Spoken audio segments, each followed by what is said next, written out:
Hindi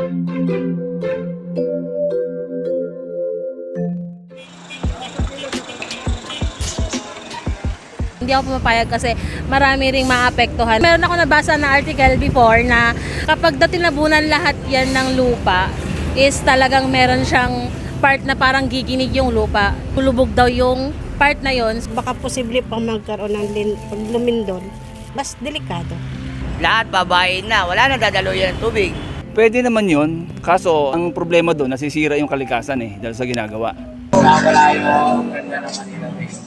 Makikinabang lang doon ng mayayaman. Kasi, para lang naman kasi sa gobyerno natin, yung ikagaganda lang at saka yung pagkakitaan. Pwedeng tambakan natin uli, pero panibagong gastos. Mapupunta lang sa bulsa nila yan. Sa amin, sa katulad naming vendor at saka masahista, malaking abala.